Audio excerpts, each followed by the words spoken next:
Page 41, the major scale. Actually, I'm going to do both of these, pages 40 and 41 together here. They're introducing quite a bit of theory here, so let's just relax a little bit. We'll cover it. You may not understand it all at first. That's fine. We'll just keep going over it as we go through the books, because it's all part of learning to play music. On page 40, they're introducing you to a thing called a tetrachord. Tetra means four, so a tetrachord is a four-note chord. They're saying it's in the pattern of a whole step, half step. I disagree. I don't think it matters what pattern it's in. It's just four notes. Generally, they're next to each other, but it doesn't have to be. Any four notes. It could be, well, it doesn't matter. That's the problem with the whole step, half step. It doesn't fit on any four notes. When what we're doing here, if you start with C and you go up here, then it does fit whole step, because there's a whole step, half step. So there it does. But if I start on some other note, like here, that doesn't fit because that's a half step. Well, it's still four notes. It's still a tetrachord. However, let's keep it simple. We're just going to focus on C, because we're going to think about the scale of C major. Now, old person rant here. When I was little, long time ago, a million years ago, learning to play the piano, I went through the John Thompson books, and I like the John Thompson books very much. Their pieces in it are really fun to play, and they sound good. They're good arrangements. They're challenging. But John Thompson teaches scales using tetrachords, and that completely messed me up. Completely. Not only I couldn't play the scales, I didn't understand them, but it turned me off to them. I didn't want anything to do with scales. It wasn't until much, much later when I learned to do the scales correctly that I finally got, oh, okay, I'm beginning to understand this now. And tetrachords had nothing to do with it. It's just, now some people love tetrachords, don't get me wrong, that's all right, but I don't like them. However, the book is presenting them, so we're going to present them. Let's talk C major scale on page 41. A scale is a set pattern of whole steps and half steps. I already talked in a previous lesson about a whole tone scale or a whole step scale. That's where the scale is all whole steps.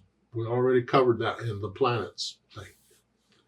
Well, in a major scale, because we got all kinds of scales going on, we are only going to be dealing mainly with major and minor scales, because there's like 1,500 different scales. There's gobs of scales going on. Forget that. We're just going to focus on major and minor scales. And right now, majors. Let's learn major scales first. C major scale. That means we're going to start on a C and we're going to end on a C. C to C. Any C. Doesn't matter what they are. We'll just go here because that's what they're using in the book here. C to C. And it is a set pattern of whole steps and half steps, a major scale. A major scale, the pattern is whole, whole, half, whole, whole, whole, half. Whole, whole, half, whole, whole, whole, half. Whole, whole, half, whole, whole, whole, half. That's the pattern for any major scale. If I start on any key on the piano, white or black, doesn't matter, and if I follow that pattern, I am guaranteed to get a major scale. For instance, here. Whole, whole, half, whole, whole, whole, half. Whole, whole, half, whole, whole, whole, half. I may not know what the scale is, but it is a major scale. Well, let's go back to C major. We use C major to start with because that pattern we end up using white keys. Whole, whole, half, whole, whole, whole, half. See, they're just all the white keys. And so it's easy to see the whole steps and half steps because the whole steps have a black key and the half steps don't. So you can see that pattern really easily. And that's why we generally start with C major. It's just all the white keys on a piano, and it follows that whole step, half step pattern. The fingering they're doing is 5. We're not using the thumbs. That is not the pattern you should be learning for a C major scale so far as I'm concerned. Therefore, I'm going to encourage you at this point to go to my scale videos. I have a playlist on all the major and minor scales. They might not be in the order you expect them in, because I follow the circle of fifths. However, you can glance down through that playlist and find the scale you're after. Bookmark that playlist or save it off as a shortcut on your desktop or something, but save that playlist and you'll be able to reference it as you're going through these books when you need a scale. Watch the introductory videos I have on scales, so I explain what I'm doing here, and then find the C major scale video and do the beginner portion of it. Don't think, well, I'm just going to go to the advanced right now. Stick with the beginner, okay? You got time for advanced later on. Let's just learn the scale, but I teach you the correct fingering and some technique in that video. That's the method I would prefer you learn. I don't use music when teaching scales. I want you focusing on the keyboard and what the fingers are doing. So they're teaching music, and there's books on scales. You can get books on. I'd request people, would you cover this book on scales? The answer is no. I don't want to use music with scales. So you cover the book if you want. But however, enough of my rant.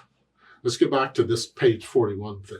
They show you in the middle of the page the notes for the C major scale in this location. And they're using tetrachords because it's just handy with 8 notes in it. There's 4 in each hand. We're not using the thumb. It just works out well. Some books, they don't use the little finger. They'll do this. They'll use these fingers and leave the little fingers out. Don't care how you finger it. Just that's the way it is. That's it. That's the C major scale. Then at the bottom of the page, they're already introducing you to the G major scale. I would prefer you spend some time on C major scale and learn it well first. However, they're presenting it, so let's talk about it. That means you got to go find my video on a G major scale. It's in the same playlist, but G is going to start on G to G. It's going to use all the white keys except G major. The key of G major has an F sharp. So the F's are all going to be sharp. So instead of here, it's here.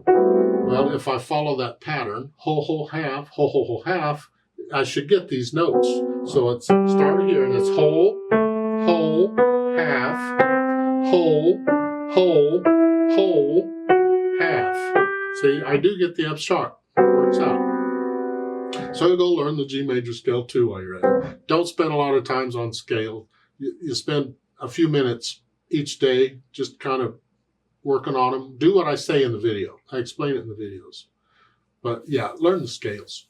It makes playing music so much easier because when you're in a particular key, we're going to start getting into key signatures and all that, it makes it so much easier to play the music because you automatically know which black keys to use if you can do the scale. If not, you got to figure it out each time. Been there, done that. I don't recommend it. Learn the scale, and it will teach you which black keys are involved. So you know G major has an F sharp in it. You just know that from playing the scale. I'm not going to do a play with me on this. You can do that. If they're all quarter notes except the last measure, and they put in a couple eighth notes. Big deal. But here you're just doing the G major scale. That's all that is. Let me know if you have questions, but that's about all I have to say. I prefer you use the videos I've got.